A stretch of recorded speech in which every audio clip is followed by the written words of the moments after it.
Bro, it always starts off really like strong, bro. Already 5 stars on Letterboxd. We're in a race against the Nazis. Let's talk about it.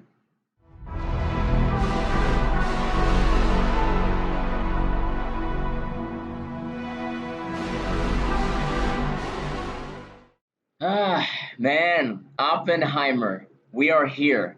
After months of waiting, months of dreaming of this day, we were finally here. We finally saw Oppenheimer, guys. We're coming to you guys with a review for that right now. Wajee, let's start off with a quick spoiler-free review for those that haven't seen it yet. Let's just start with that for them, and then after that we'll jump into spoilers after. So Wajee, let's give them a spoiler-free review. What'd you think, man? Through and all, like at the end of the movie, I'm just gonna say this was a Christopher Nolan movie, like from beginning to end. This was just straight up Nolan movie. The wives and everything. It's in my opinion, this was just perfect. Like, it was perfect. It was a heavy movie. There's just so much that goes on, and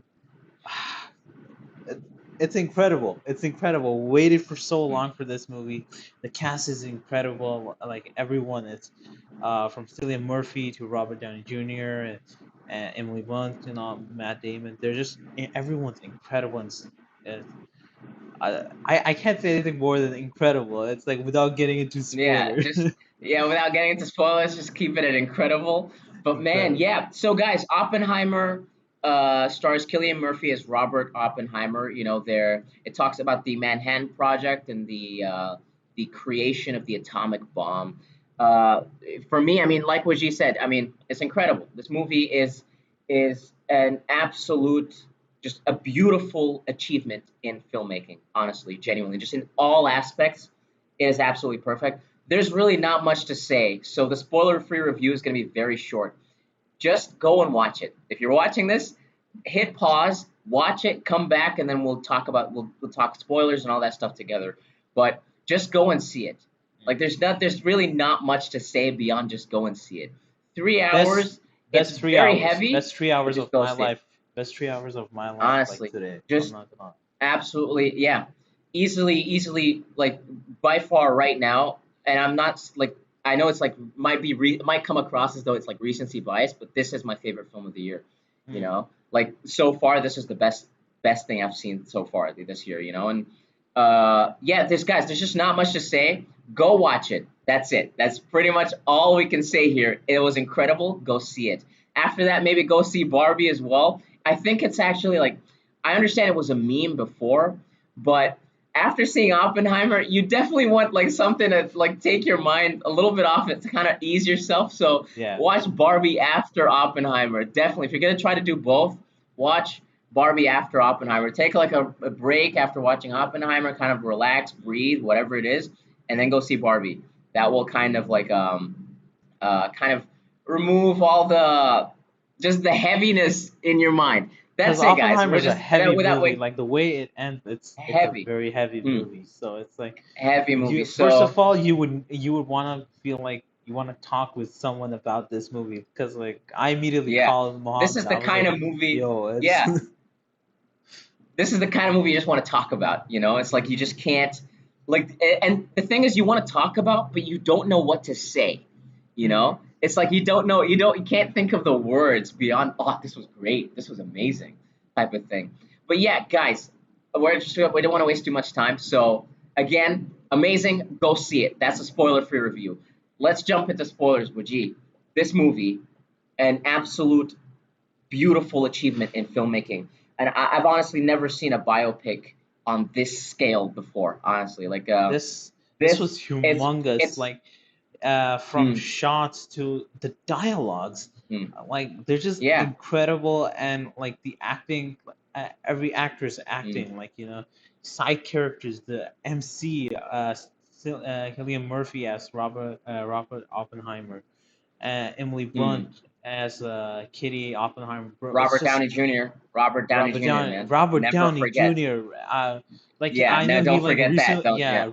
Never, bro, because I know recently he said in an interview like he was afraid like how his acting skills were affected by Iron Man, but honestly, after watching Oppenheimer, I really don't Mm. see that because it's just Yeah. it's incredible. Like his character is just straight up incredible. Lewis Strauss, bro, just wow. Mm. Like the Yeah. whole acting and everything. It's there's one scene.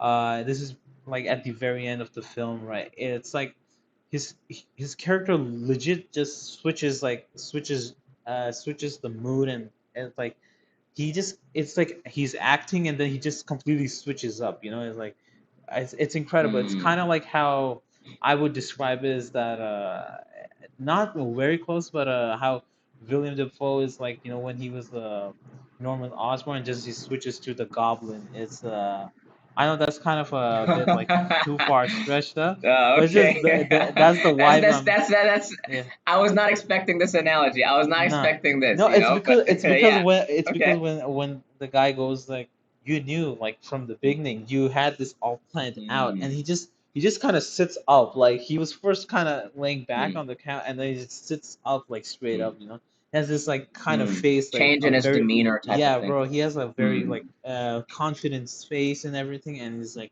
he just looks at him and he's like I knew he's like and then he's like I set everything up I set Oppenheimer to his doom and all like that kind of stuff, bro. It Mm. was just, that was an Mm. incredible scene, and Yeah, man. yeah, But yeah, like what you said. I mean, this movie is absolutely perfect. Perfection in its cast.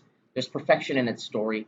There's perfection in its sound design as well. There's like honestly, I don't know. Like this can't be recency bias because it's just like there's really nothing like you can sit and try to remove all feelings and emotion and just kind of look at this movie at face value, and everything about it is just so good, you know.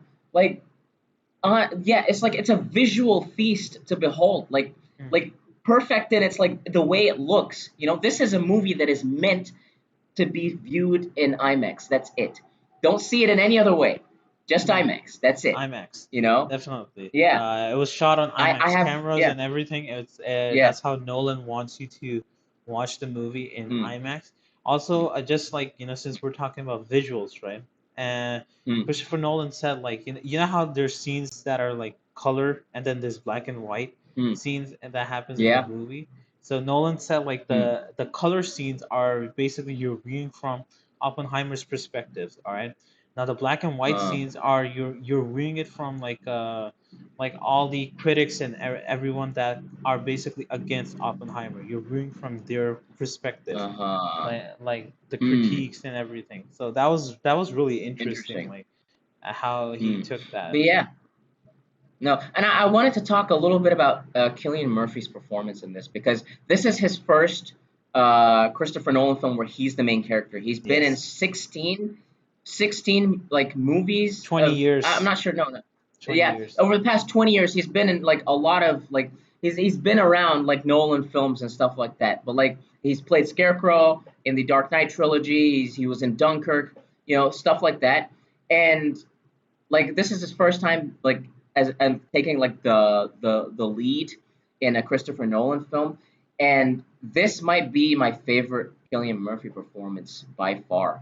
This felt like it was the most raw, most like it just felt I don't know, it just felt real. Like I don't know, I just loved his performance in this. I No, it absolutely was loved it, it man. was incredible, Yeah. especially like they Mm, really used up the using the IMAX cameras with those close-up shots mm. on him. With the We focus on his face, focus on his face, especially the eyes, because Nolan did say like he took that like from the American what do you call American Prometheus, the American book. Prometheus, the That book, this correct? movie is Yeah, based on American Prometheus. Yeah. yes. So he really took that from there, with the eyes and all. Mm, It was a really interesting, because Nolan did say like mm, he didn't have like Cillian Murphy or any actor in the beginning in his mind, but after reading mm, that book, after coming up with the script and then reading the book of it, he kind of got like mm. he can do this. Cillian can do this. So that Yeah. was really No. What? Yeah. Yeah. Like Cillian Murphy's performance in this, like it just felt it was just really good, man. Honestly, like it's just he really embodied the character, and honestly, like I just kind of I felt for him, like the idea of a scientist being a part of something this massive and like feeling implicated and feeling guilty after doing it, because like you do see that in the beginning in the development of the bomb, like he's almost like he doesn't view it as like, oh, people are gonna die and like people are gonna suffer because of me or something like that. He doesn't see it that way. He sees it as a race. It's like this is how most scientists are in general. Like whenever there's like a discovery and it's leading to quick development, people are quick to like just do things. And so like this was a race for them to build a bomb. They knew that a bomb is something that can be made, and like that was, and so the whole thing to him was just like getting there, just like let's I want to win this race. Just he was a scientist first, and then the bomb is made and it's dropped in Hiroshima and Nagasaki, and it dawns on him just how messed up all of this is. People have died because of him, and seeing like Matt Damon's character, I think his name was I forgot the Leslie name. I forgot the Leslie name. Groves. Was it Leslie? Was it Yeah, yeah? Leslie. Was it Leslie? Yeah. Yeah. So like seeing his character also switch up, because you just described Robert Downey Jr.'s like change in demeanor, and then Yeah. seeing his change in demeanor as well in the Yeah. beginning of it, like it was clear it was like done for like for war and stuff like that, but like the fact that people were celebrating the deaths of like people and all that stuff, like it was really good, man. Honestly, like the acting performance and all of this. Like what I loved also was the fact that you can turn like any new scene, any new character that pops up, and you're always like, wait, I know this guy. I know this guy. I've seen this guy from somewhere. Mm. It's like Casey Affleck. I didn't know Casey Affleck was in this. Like so many actors like Devin Bostic, I think the guy who played Roderick. Yes. I completely forgot about that. Mhm. And then Rami Malek as well. Rami Malek I as well completely was in forgot this. about I And completely forgot mm, about him and Jack Quaid being in this mm, in this Jack movie. Quaid as So well. Yeah, when he played yeah Feynman. so Hmm. yeah so when they popped up, especially Rami Malek, bro, it's like I was caught off guard in the theater. I was like, oh shit, it's like that's him, Mm. bro. It's that really Yeah. caught me off guard. Yeah. Yeah, no, it like the casting of in this movie, like you can tell, like just at face value, it's like you have an amazing director, like a star-studded cast, and a really, really compelling story. That's it. You won. It's like it's going to yield an amazing film, and this is an amazing film, honestly. Like Mm. yeah, the honest, and then Ludwig Göransson's score in this movie was just giving me chills all over. You know, like the scoring for this movie, like just the sound, the bombs, for example, like there's like a delay and stuff like that, where like the thing goes off, it goes off, you don't hear anything, there's silence, and then you see the wind gushing your way, and then you hear the sound, and it's just like so thunderous and electric, and you feel it in the theater as if you're a part of Yeah. the Manhattan Project, It almost felt It was like just my seat was shaking too. Like the speakers, they were yeah, so loud. It was yeah. incredible. It was incredible. No, it felt like I was with Oppenheimer. Like I was like, oh duck, it's about to, there's like a huge wave that's about to come. It Yeah. was so cool, man.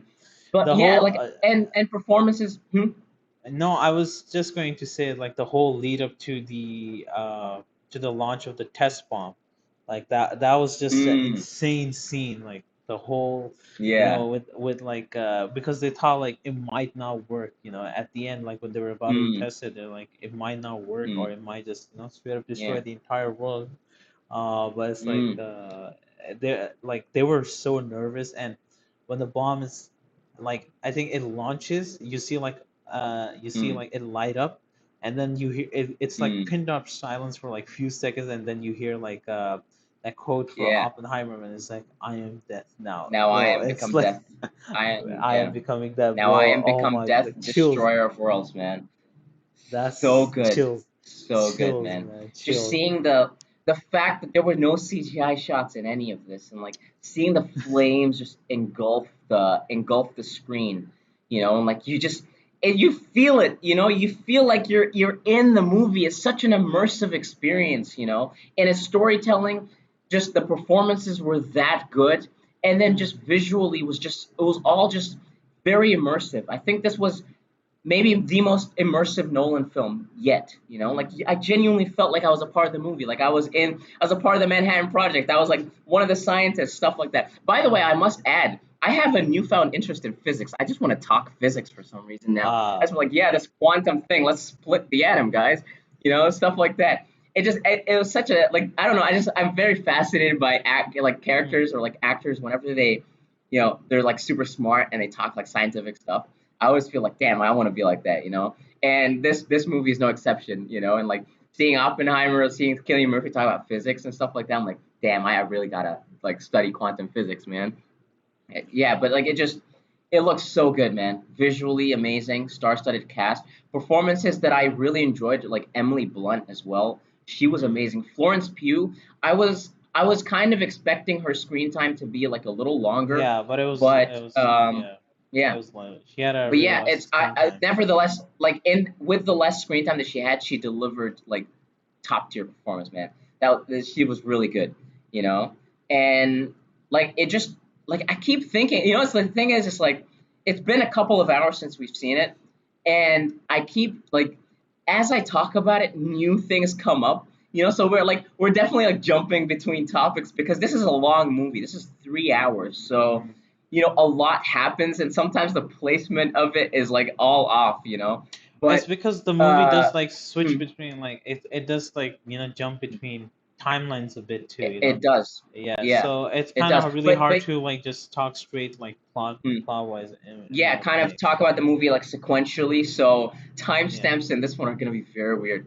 But as you were talking about earlier, you mentioned RDJ's performance because I wanted to kind of just say like this is like you said like he did like I read like I also read that post on Twitter where he said he had worries of like Yeah. after playing a character for so long, sometimes you just embody this character and that character just kind of becomes a part of you for the rest of your life, so it affects your acting performances. You see it in TV show actors that have been playing characters for a long time, that when they move on to other stuff it's like hard to see them as other characters. But and like RDJ had that fear, and it's expected. That's fine. Mm, But honestly, this performance here like removes all fear of him, mm. of him like having like leftovers from the MCU from from Tony Stark or something like that. None of that carries over.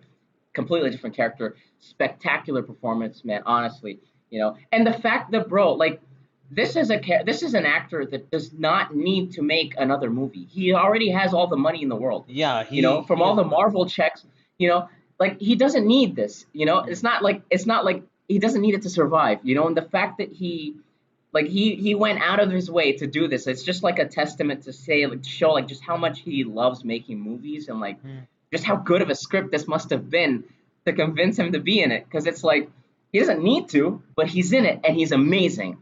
It's just spectacular, man. Honestly, I feel like we're just gonna keep going in circles and talk about how like this movie's amazing. This movie's it's just spectacular, man. Honestly, It was there's really not spectacular. much to say beyond that, Mm, you know. yeah. But yeah,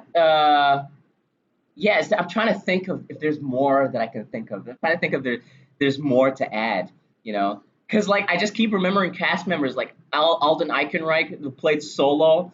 You know Mm. that it popped out of nowhere. I completely Yeah, forgot that he was in the movie. I didn't know that Yeah. was him until like Hmm. after the Hmm. movie when you're like, yo, that's the guy that Yeah. played Solo. I'm Yeah, like, oh shit, like it hit me out of nowhere, man. And like Benny Safdie as well. Like he was in many movies, man. But like notably, most recently, at least for me, was he was in like he no not Uncut Gems. No, sorry, he directed it. But like um he was recently in Kenobi, and I remember that face. I was like, I know this person, you know. And yeah, like yeah. it's just yeah, it's constantly it's just this is the kind of this is like the entirety of the movie is just like, wait, I know this guy, I've seen this guy from somewhere, that's that guy from that thing, you know. It's just star-studded cast, amazing performances, guys. We don't want to go in circles, so guys, let us know in the comments down below. Engage with us, talk with us. We love engaging with you guys. We love talking to you guys. uh Let us know what you thought of the movie. Did you guys enjoy it? Did you guys hate it? Have you guys seen it yet? Have you guys not? You know, do you guys plan on seeing it? I hope you guys didn't watch the spoiler stuff. We didn't talk much spoilers, honestly. I was expecting we are gonna talk like go way too like in depth with the plot, I but think, it's bro. so I think heavy. it's just like, with Nolan, just Nolan movies in general. It's kind It's of so hard to, heavy. It's hard to get yeah, into yeah. detail.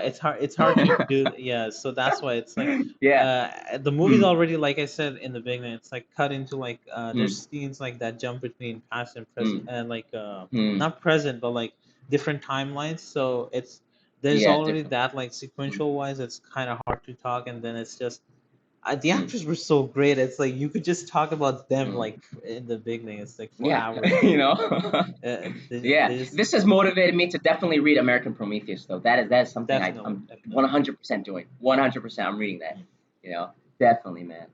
But yeah, yeah, guys, let us know in the comments down below. Try to talk to us about the movie more. Like, give us some Exactly. spoilers. Talk about some spoilers. That way, it'll kind of give us more to talk about because we're just this movie's amazing. This movie's great, amazing. I This do think one thing though I need to note is that like this might be Cillian Murphy's like this he will this might be his like this is an Oscar, Oscar winning performance, I think, Oscar, bro. You definitely know, I 100%. think it honestly like we'll just have to see how Killers of the Flower Moon goes, Hmm. but this by far for me seems like it's a lock for a lot of things. Best picture, best all of it.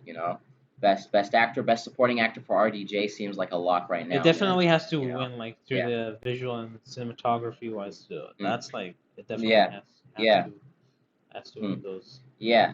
Uh, But yeah, we keep jumping in the intro, outro stuff. So let's just end it here, guys. Comment down yeah. below if you guys enjoy, if you guys enjoyed Oppenheimer. What you guys think of it. Let's have some discourse. If you guys enjoyed the video, please consider giving it a thumbs up. Guys, there's a subscribe button. Click on that. That would make our day. There's a notification bell as well for you guys to get notified for whenever we make uploads like this. Wajid, do you have anything you want to add, man? Guys, we're actually on Twitter, TikTok, Threads, and Letterboxd. So follow us there. The links to those will be in the description below. And if you follow us on Letterboxd, guys, we will definitely follow you back because we want to see what type of movies you guys watch. We there may be movies that are like you watched and you rated high, and we want to check it out too. So definitely we'll follow you guys Yeah, back we over do there. movie reviews, we do TV show, anime reviews, all that stuff on our channel. Yeah. So it would So be yeah, nice to in the see, description, like, get some. check the links for those in the description below. And yeah, that's it for me, Mohammed. Yeah. So guys, we'll see you guys next time, right here in the Matrix. Before we let you guys actually go, there is something we wanted to talk about, and we were gonna make a separate video for this on our channel, but we thought maybe it would be best to attach it to this video in the hopes that if this video gets views, that like maybe some of you guys will see this. But as a lot of you guys know, SAG-AFTRA and WGA are on a strike right now. They're trying to find a fair deal for them to be paid more. And we wanted to talk about this on our channel because even though we're a very small YouTube channel, we have about at this moment 650-ish subscribers, and we're so grateful to those of you that have subscribed to us. It means the world to us. It means everything to us. But we built this channel around talking about movies and TV shows and reviewing them and like all that stuff. And it's because we have love for this stuff. We genuinely do. And so even though we're a small channel and like maybe this video might get like at best a couple hundred views, it still feels important for us to talk about because movies and shows, this is what we grew up loving. This is what Wajie and I grew up enjoying. This is what made Wajie and I become friends. It's our love for movies and television. And so to see the unfair treatment, the disgusting words that are being said by producers right now about the strike and how they would rather let them starve out and just like come back desperate to try and make a deal. Some of the most despicable, and I'm sorry to say it like I swear, but it's the most despicable shit I've ever seen in my life. You know, absolute just garbage people. Who the person that said that, I don't know who their name is. There's been some speculation on who the person is who said that. Disgusting, honestly. You know, we would not have any of the content that we are enjoying and watching and talking about and reviewing and like whatever it is reacting to We would not have that without those writers and actors that are suffering right now, that are on strike, you know. And so it's absolutely disgusting that people would make claims about like trying to make them starve, or saying that, hey, why are they striking? They're complaining too much, or their worries of being replaced by artificial intelligence and like all that stuff, and their worries of them not being paid enough, the actors not being paid enough, the writers not being paid enough. They're absolutely valid. And they should be paid more. You know, the fact that there's greedy ass billionaires, man, like that want to hoard all this money. You have so much money. What are you whining about? What's the issue here? You know, it's absolutely disgusting what's happening right now. We would not have any of the movies that we're talking about right now. We would not have Oppenheimer. I know we have Christopher Nolan and all these great actors, but we would not have it without the writers and actors, even the background actors that are in this movie. We would not have like those kind of movies without them. We would not have Spider-Man No Way Home, which G and I absolutely love that movie. We would not have it without these writers and actors that are currently on strike right now. So we in Matrix Reacts, we stand by SAG-AFTRA and the WGA, and we'll leave in the description, and maybe in the comments down below as well. We'll leave links to donations for you guys to maybe help them out on their strike. You know, it's a little raw for me, so I'm like kind of just, I don't have like a script, so I'm just kind of talking, you know, so I'm a little all over the place. But this is something that means a lot to me as someone that's very, I am a lover of film and TV shows. It's what I grew up loving. It is something that maybe in the future I hope to maybe pursue, you know, and like seeing this happen right now is just it's just absolutely painful, just for someone like me that loves this stuff, you know, for yeah, it's just, and I know for channels that like do reactions to trailers and like, you know, have to promote things, they're under contract. We're not under any contract. We're a very small YouTube channel, but you know, it's important to stand in solidarity with all of the actors and writers that are currently on strike. We will do anything in our power to do that. I understand that like they recently let out news that for critics and movie critics and like people that like just talk about movies, it's fine. But I do think that we might do like a little like there might be a little shift in the way our channel might work, just in support of those actors and writers, you know. So we might pivot towards maybe anime trailer reactions, focusing on that, talking about anime a little more. You know, I do want to talk about movies and TV shows. That is my interest, my main interest. But I will do whatever it is that I need to do to stand behind SAG-AFTRA and WGA. If that means they decide, hey, don't talk about movies, I'm not talking about movies at all. If that means that this channel has to die, let it die. I don't care. You know. But yeah, we at Matrix Reacts, we stand behind SAG-AFTRA and WGA. We'll leave links to donations and things like FAQs, things like all this information for you guys to check out in the description down below. And we'll actually let you guys go now. So we'll see you guys next time right here in the Matrix.